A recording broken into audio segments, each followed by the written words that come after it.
Bonjour à tous et bienvenue pour cette petite vidéo d'été. Je me suis dit, bon allez, je vais faire un truc simple, je vais faire un top. Et aujourd'hui on va parler de 5 dessins animés oubliés. Sur cette chaîne je parle majoritairement de Code Lyoko, Ladybug et Disney. Donc vous doutez bien que j'adore l'animation. Et quand j'étais petit, les dessins animés c'était une grande partie de mon enfance. Malheureusement il y en a certains qui ont un peu disparu. Je n'arrive pas à les retrouver. Et ça m'énerve. Donc j'ai envie de faire une petite vidéo pour leur rendre hommage. Tout d'abord, la famille Berenstain. Alors, ça doit être l'un des moins durs à trouver. C'est l'histoire d'une famille d'ours.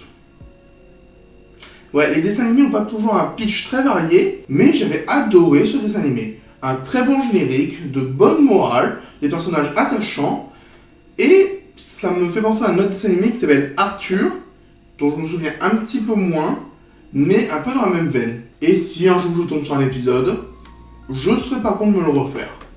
C'était très sympa. Je crois même que c'est l'un des rares dessins animés, avec Code Lyoko par exemple, où je regardais à quelle heure il passait pour pouvoir être directement devant la télé. Un autre dessin animé que j'aimais bien, c'était 64 rue du Zoo. C'est un peu comme Père Castor, on a un univers de base, et on raconte des petites histoires avec. Et j'adore Père Castor, 64 rue du Zoo, c'est pareil. C'est juste centré sur des animaux de zoo, donc un peu moins varié en termes d'histoire.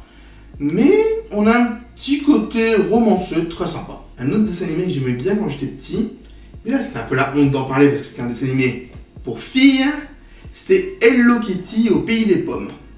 Parce que c'était l'un des rares dessins animés, avec Code Lyoko, où il y avait vraiment une intrigue suivie. Mais j'ai jamais su la fin.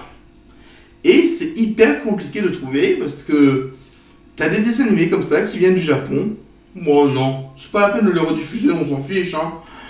Ouais, mais du coup, ça frustre des fois. Pour la deuxième plage, j'ai prévu de mettre 2 dessins animés parce que c'est le même univers. C'est les 3 petites sœurs et la sorcière camomille. J'ai eu l'idée de faire cette vidéo lorsque je discutais sur Twitter et que je cherchais justement le nom du dessin animé des 3 petites sœurs. On me l'a donné, je me suis dit, punaise, j'avais oublié. Alors que j'adorais l'histoire de base. C'est 3 petites sœurs qui vont au pays des contes. Pas plus, mais moi ça m'allait parfaitement. Et la sorcière camomille, qui est donc dans les 3 petites sœurs, a sa série dérivée, où là on parle d'histoire de la sorcière camomille. Et c'est dommage d'oublier ce genre de petits dessins animés qui méritent qu'on s'en souvienne.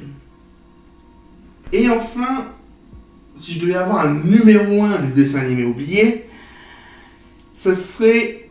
je sais pas. J'ai complètement oublié le nom de ce dessin animé et je n'arrive pas à le retrouver. Tout ce que je peux vous dire, c'est que c'est l'histoire d'un chien qui a des pouvoirs magiques. Il y a des épisodes où il doit se courir après la queue et il est transporté quelque part. Et quand il se rend compte que ça ne marche pas, il avait une autre méthode magique pour le faire. Et ce dessin animé, je l'aimais bien. Je tombais tout le temps sur le même épisode où ce chien devenait une sorte de roi. Mais alors, impossible de me rappeler son nom. Et c'est hyper frustrant. C'est pour ça que j'adorerais que les chaînes de télé puissent mettre tous les programmes qu'elles ont diffusés avant. Parce que là, du coup, quasiment tous les dessins animés dont j'ai parlé étaient diffusés sur TJ. Et c'est quasiment impossible de retrouver quel programme était sur TJ dans les années 2000.